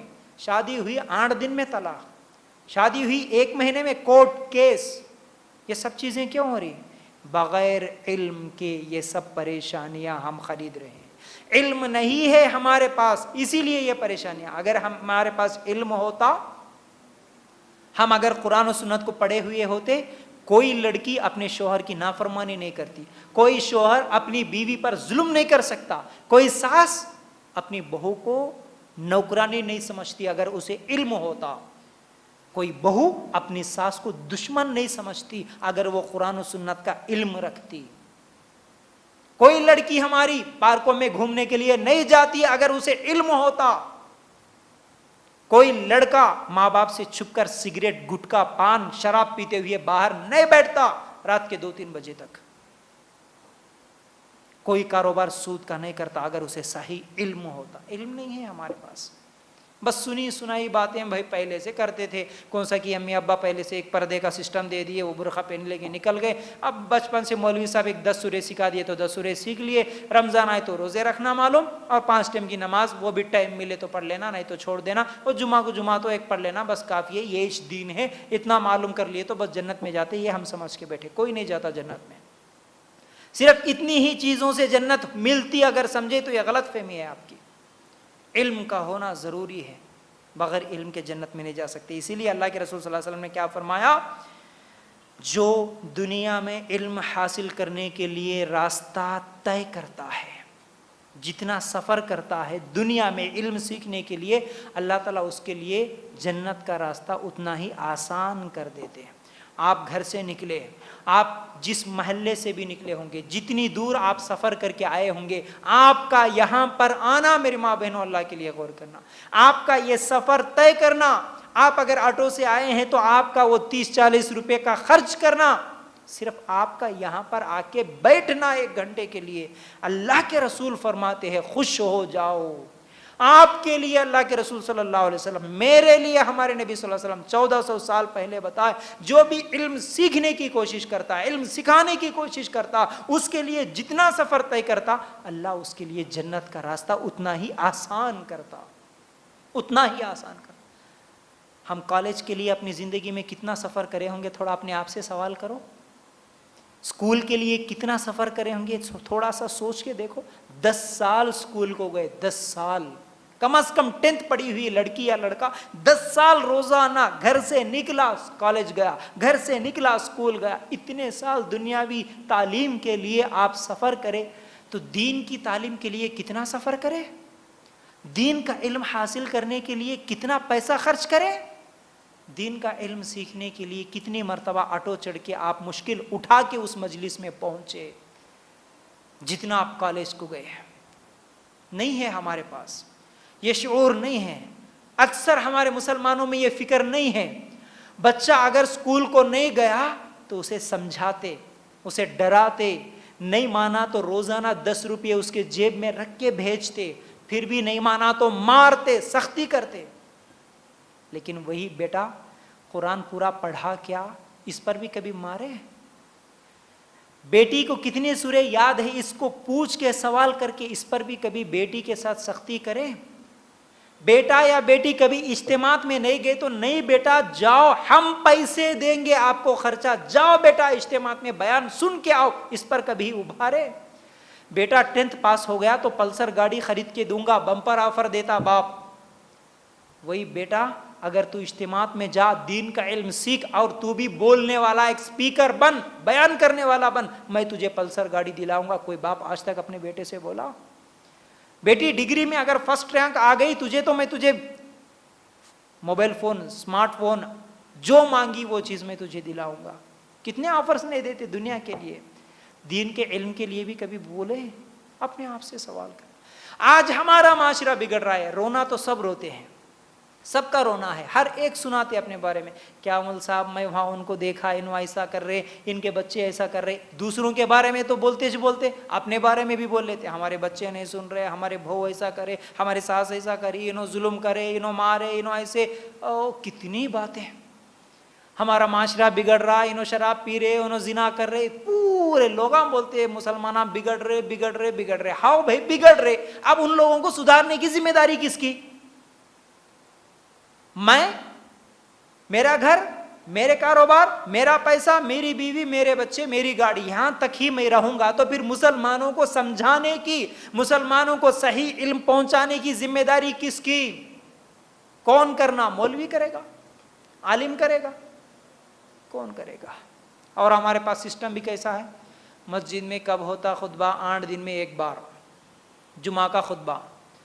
اب وہ خطبہ بھی اکثر مسجدوں میں کیا ہوتا، وہ ایک کتاب پکڑ لیے بیٹھے، اگر وہ ممبر پہ چڑھے تو مول صاحب نیچے اگر نظر کر کے کتاب پڑھ دیے تو پورا، وہ نیوز ریڈر تو بھی کم از کم دیکھتے ہوئے یوں بولتی سمجھاتی، لیکن انہوں پورا کتاب پڑھے تک پھر اپنا سر اٹھاتے نہیں۔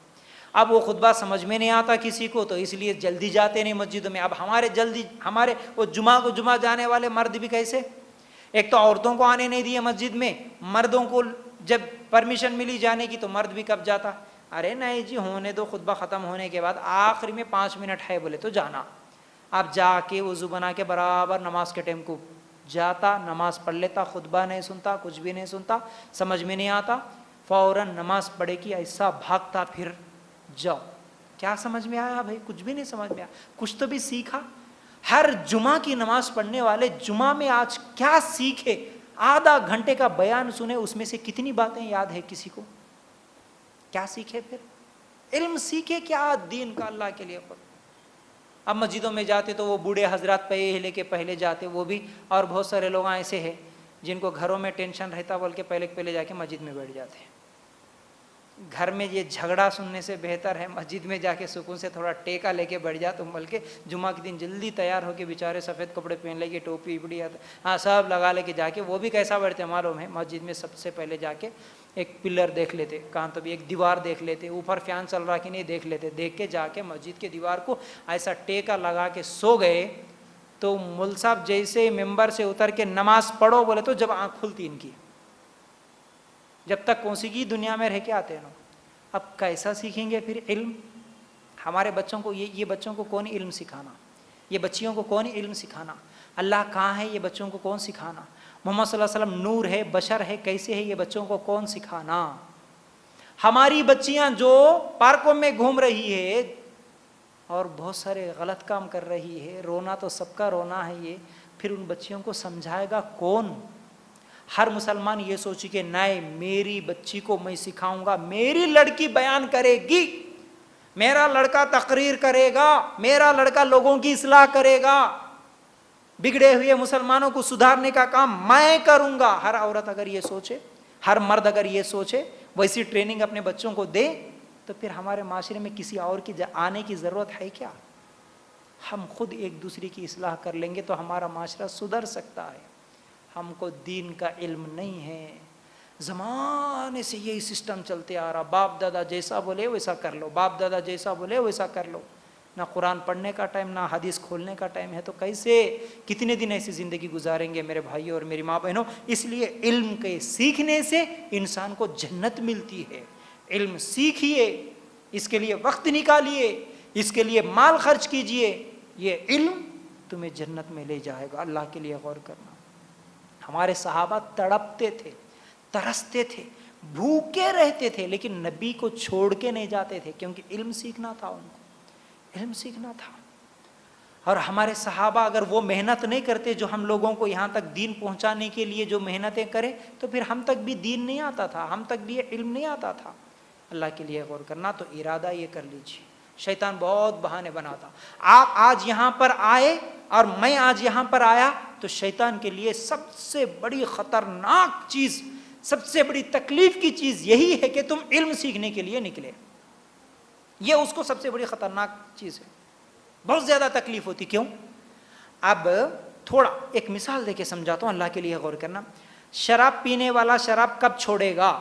زنا کرنے والا زنا کب چھوڑے گا؟ لڑائی جھگڑا کرنے والا لڑائی جھگڑا کب چھوڑے گا؟ سود کھانے والا سود کب چھوڑے گا؟ بے پردہ گھومنے والی عورت پردہ کب کرے گی؟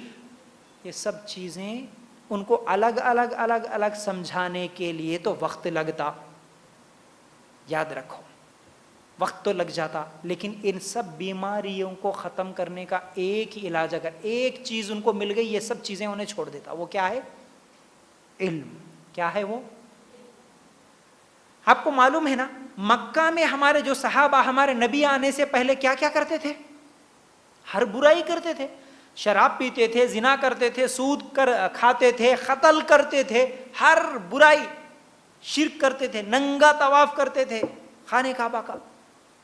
ایسے لوگ مسلمان بنے تو ہر برائی کو چھوڑ دیے۔ یہ کیسے ممکن ہوا؟ کیا چیز سکھائے اللہ کے رسول صلی اللہ علیہ وسلم ان کو؟ علم سکھائے۔ اور ایک بات بڑی اہم بات ہے، قرآن میں سب سے پہلی آیت جو اتری وہ کون سی جی؟ بولیے۔ سورہ علق کی پہلی آیت، اقرا۔ اللہ تعالیٰ قرآن اتارے تو پہلے یہ نہیں بولے اے مسلمانوں نماز پڑھو، اللہ تعالیٰ یہ نہیں بولے۔ اے عورتوں تم پردہ کرو، یہ نہیں بولے اللہ تعالیٰ۔ روزہ رکھو نہیں بولے، حج کرو نہیں بولے، کچھ بھی نہیں بولے۔ اللہ تعالیٰ سب سے پہلے بولے تو صرف یہ حکم دیے، اقرا، پڑھو بولے، پڑھو بولے، صرف پڑھو پڑھو پڑھو، علم حاصل کرو، علم حاصل کرو، علم حاصل کرو۔ کیا ہوا علم حاصل کرنے سے؟ اللہ کا علم آیا، شراب بھی چھوٹ گئی، اللہ کی وحی آئی، علم آ گیا، سود بھی چھوٹ گیا، بے پردگی بھی چھوٹ گیا، ہر چیز چھوٹی، صرف علم حاصل کرو۔ علم اپنے بچوں کو دو، تمہیں الگ سے بولنے کی ضرورت نہیں رہتی، بیٹا پردہ کرنا بولنے کی ضرورت نہیں ہے، بیٹا پارکوں میں نہیں جانا بولنے کی ضرورت نہیں ہے، تم علم دو اپنے بچوں کو، وہ بچہ خود اللہ سے ڈرے گا، میری امی نہیں دیکھ رہی لیکن میرا رب دیکھ رہا۔ یہ ڈر کب آئے گا بچوں کے ذہنوں میں؟ جب اسے علم ملے گا، تو جب اسے جنت کا علم ملے گا کہ مجھے جنت میں جانا ہے، جب اسے یہ علم ہوگا کہ اللہ جہنم میں سزا دیتا، یہ علم ہوگا تو ڈرے گا نا۔ کہاں ہے آج ہمارے نوجوانوں میں ڈر ہے؟ جنت کا مذاق اڑاتے، جہنم کا مذاق اڑاتے، اس کو یقین ہی نہیں ہے۔ تو اس لیے علم کا حاصل کرنا ضروری ہے۔ اچھا مر جائیں گے نا، مرنے کے بعد جو سوال ہوگا، سب سے پہلا سوال کیا ہوگا جی؟ خبر کے سوالوں میں سب سے پہلا سوال تیرا رب کون، دوسرا سوال تیرے نبی، ہاں تیرا دین کیا ہے یہ بھی سوال ہے، تیسرا سوال تیرے نبی کون ہے یہ بھی سوال ہونے والا ہے۔ اب میرے کو رب کے بارے میں معلوم ہی نہیں ہے، میں جواب دے سکتا؟ نبی کے بارے میں نہیں معلوم، جواب دے سکتا؟ دین کے بارے میں نہیں معلوم، کیسے نہیں معلوم؟ میں سیکھا نہیں تو معلوم کیسے ہوگا؟ میں کمپیوٹر سیکھ لیا معلوم ہوا، ڈرائیونگ سیکھ لیا معلوم ہوا، لیکن رب کون بولے تو اللہ میرے کو ٹائم ہی نہیں ملا نا، اللہ رب کون بولے تو معلوم ہی نہیں ہوئی، رب کیسا رہتا، رب کیا کرتا، رب کی صفات کیا ہے، رب کی طاقت کیا ہے، مجھے کچھ بھی نہیں معلوم۔ یہی جواب دیں گے پھر خبر میں۔ تیرے نبی کون؟ نہیں معلوم اللہ، نبی کئی کو آئے نہیں معلوم، نبی کیا پیغام لے کے آئے نہیں معلوم، نبی کو اللہ کیوں بھیجا نہیں معلوم، نبی انسان ہے فرشتے ہیں کیا ہے یہ بھی نہیں معلوم۔ اللہ مجھے ٹائم نہیں ملا، اگر وہی دنیا کا کوئی سوال کر دیتا تو بالکل جواب دیتا تھا، لیکن دین کا سوال کرے تو آج جواب کتنے لوگ دیں گے؟ بہت کم لوگ دیں گے الحمدللہ، لیکن بہت کم لوگ دیں گے۔ رب کے بارے میں بولو، تمہارے نوجوان بیٹے کو جا کے پوچھو، تمہاری نوجوان بیٹی کو جا کے پوچھو، بیٹا تھوڑی دیر رب کے بارے میں بول، بیٹا 1 گھنٹہ بول سکتے؟ کوئی نبی کے بارے میں 1 گھنٹہ بول سکتے کیا؟ ایک بار پوچھو، تمہارے رشتہ داروں کو پوچھ کے دیکھو، رب کے بارے میں بولو جی تمہارے کو کتنا معلوم ہے، نہیں بول سکتے۔ وہی سیریلوں کے بارے میں پوچھو، تم 1 گھنٹہ پوچھو، وہ لوگ 2 گھنٹے جواب دیں گے آپ کو، نہیں جی امی ابھی تھوڑا باقی ہے جی، کل کا سیریل ابھی مکمل نہیں ہوا، ٹھہرو بول کے اور سنائیں گے آپ کو۔ پھر کیسے جنت میں جائیں گے جی؟ کیسے خبر میں جواب دیں گے جی؟ اپنے آپ سے سوال کرنا، ٹھیک ہے؟ یہ چوتھی چیز ہے علم کا سیکھنا۔ 5ویں چیز جنت کا راستہ، جنت میں کیسے جائیں گے؟ ثابت قدم رہنے سے، ثابت قدمی۔ ثابت قدمی کا مطلب کیا ہے؟ سنو دلیل پہلے دے دوں، حامیم، سورہ حامیم سجدہ آیت نمبر 30 اور 31، کیا ہے آیت میں؟ ان الذين قالوا ربنا الله ثم استقاموا تتنزل عليهم الملائكة ولا تخافوا ولا تحزنوا وابشروا بالجنة التي كنتم توعدون۔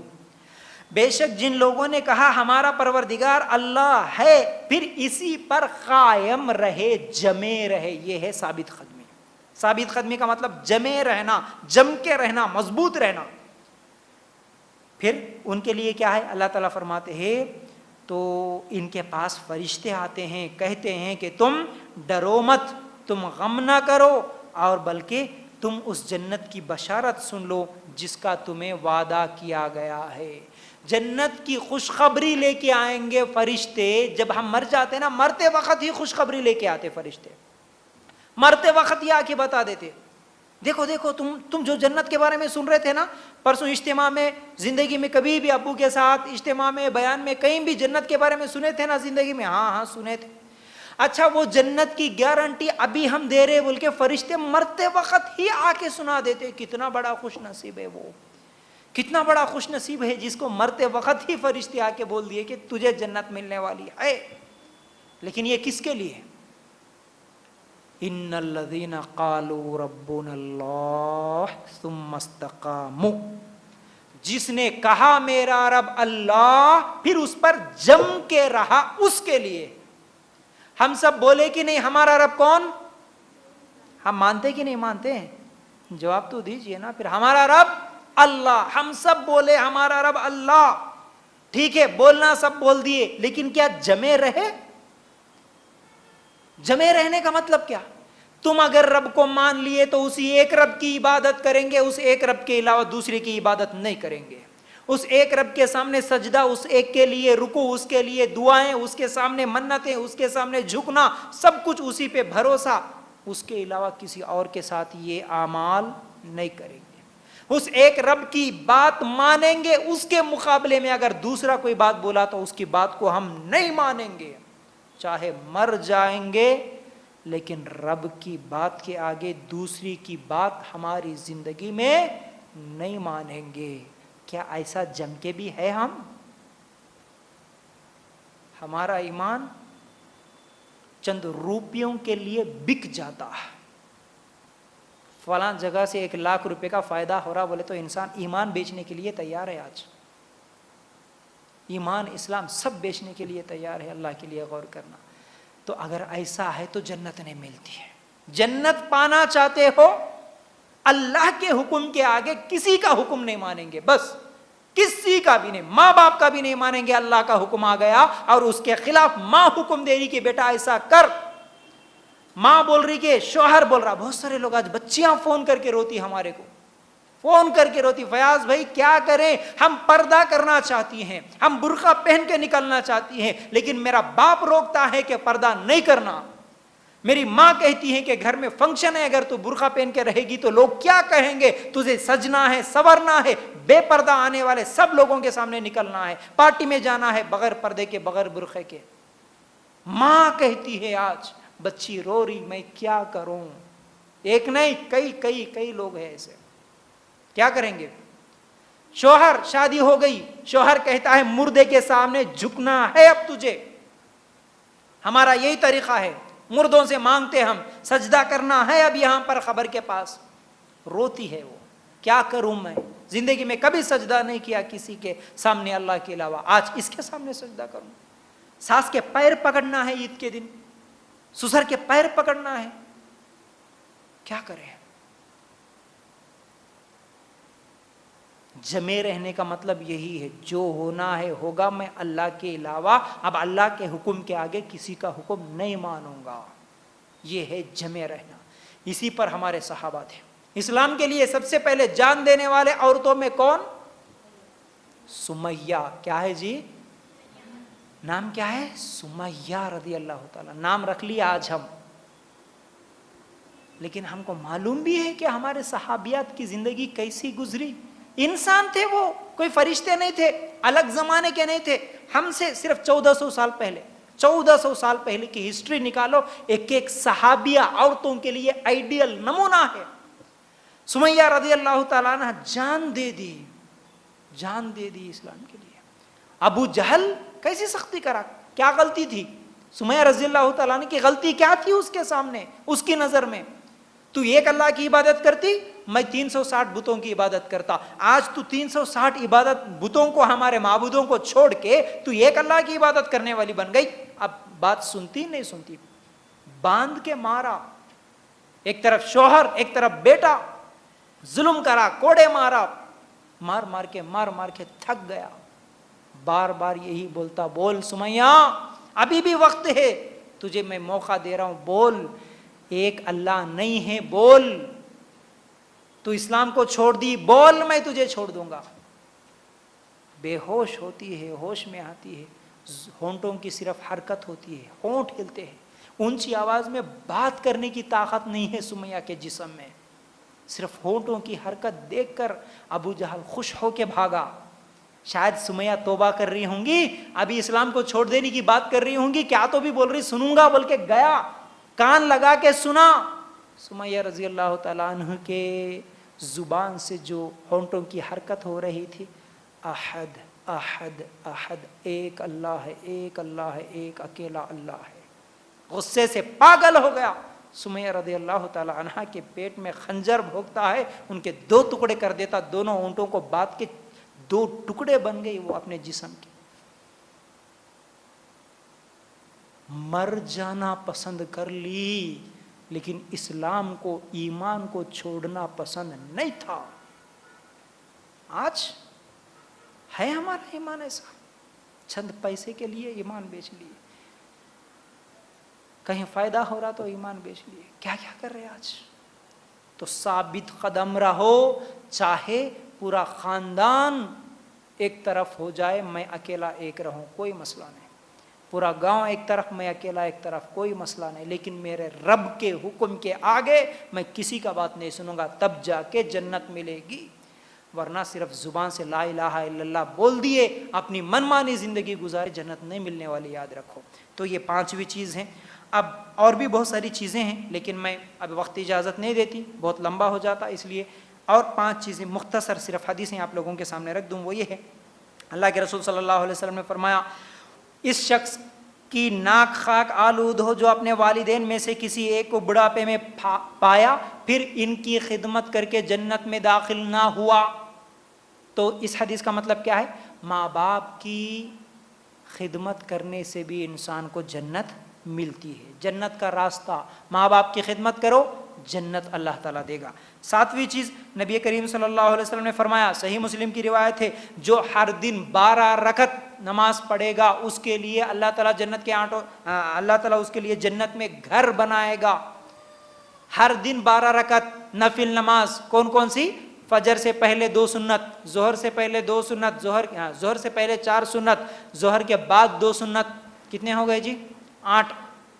مغرب کے بعد 2 سنت 10، عشاء کے بعد 2 سنت 12. روزانہ فرض کے علاوہ کم از کم یہ 12 رکعت روزانہ پڑھو، اللہ تعالیٰ جنت میں گھر دے گا. ٹھیک ہے، یہ 7ویں چیز. 8ویں چیز اللہ کے رسول صلی اللہ علیہ وسلم نے فرمایا، صحیح بخاری کی روایت ہے، جو یہ اس چیز کی ضمانت دے، کس چیز کی؟ زبان اور شرمگاہ کی ضمانت جو دیتا ہے دنیا میں اسے جنت کی ضمانت دیتا ہوں. ان دونوں کا غلط استعمال نہ کریں، اس سے بھی انسان کو جنت ملنے والی. 9ویں چیز، جو انتقام لینے کی طاقت ہونے کے باوجود اپنے غصے کو کنٹرول کر لیا، اس کے لیے بھی اللہ کے رسول صلی اللہ علیہ وسلم فرماتے ہیں جنت ہے.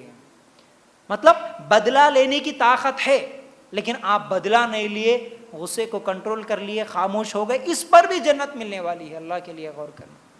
پھر 10ویں چیز اللہ کے رسول صلی اللہ علیہ وسلم فرماتے ہیں، ابن حبان کی روایت، جو عورت دنیا میں 4 کام کر لے اس کے لیے جنت کے 8 دروازے اللہ تعالیٰ کھول دے گا. عورتوں کے لیے خاص یہ حدیث. کیا؟ 5 ٹائم کی نماز پڑھ لیں روزانہ. 5 ٹائم کی نماز کتنے دن میں ایک بار پڑھنا جی؟ کتنی نماز پڑھنا ہے اپنے کو؟ فرض نمازیں کتنی ہیں؟ کتنے دن میں؟ ایک دن میں 5. 5 دن میں 5 تو نہیں نا؟ نہیں، ایک دن میں 5. اللہ کے رسول صلی اللہ علیہ وسلم فرماتے ہیں روزانہ 5 ٹائم کی نماز کی پابندی. ایسا نہیں کہ ٹائم ملے تو پڑھ لیے مول صاحب، نہیں تو نہیں، ایسا نہیں، پابندی کے ساتھ 5 ٹائم کی نماز. رمضان کے روزے رکھ لے. کتنے رکھنا جی روزے؟ 3 30 29 بھی ہو سکتے، 30 بھی ہو سکتے. پھر یہ نہیں بولنا نہیں جی شروع کے رکھ لیے آخری کے چھوڑ دیے، بڑے روزے رکھ لیں گے چھوٹے روزے چھوڑ دیں گے، ایسا نہیں، رمضان کے پورے روزے. پھر 4تھی چیز، شوہر کی اطاعت کر لیں، پھر اپنے آپ کی حفاظت کر لے، پاک دامن رہے، پردے کے ساتھ رہے. جو عورت 4 یہ کام دنیا میں کر لے گی اللہ جنت کے 8 دروازے کھول دے گا. تو یہ 10 چیزیں آج میں آپ لوگوں کے سامنے بتایا. جنت میں جانے کے یہ راستے ہیں، جنت میں جانے کے یہ راستے ہیں. تو انشاءاللہ ان باتوں پر ہم عمل کریں گے تو اللہ تعالیٰ کی ذات سے امید ہے اللہ ہمیں ضرور جنت میں جگہ دے گا. تو امید کرتا ہوں باتیں سمجھ میں آ گئی ہوں گی. اللہ تعالیٰ سے ہم دعا کرتے ہیں کہ اے اللہ ہمیں کہنے سننے سے زیادہ عمل کرنے کی توفیق عطا فرما. اے اللہ ہم سب کو اس دنیا میں بھی اور آخرت میں بھی کامیابی نصیب فرما. اے اللہ ہم سب کو علم سیکھنے اور سکھانے کی ہم سب کو توفیق عطا فرما اور جنت الفردوس میں جگہ عطا فرما. وآخر الدعوانا ان الحمد للہ رب العالمین. السلام علیکم ورحمۃ اللہ وبرکاتہ.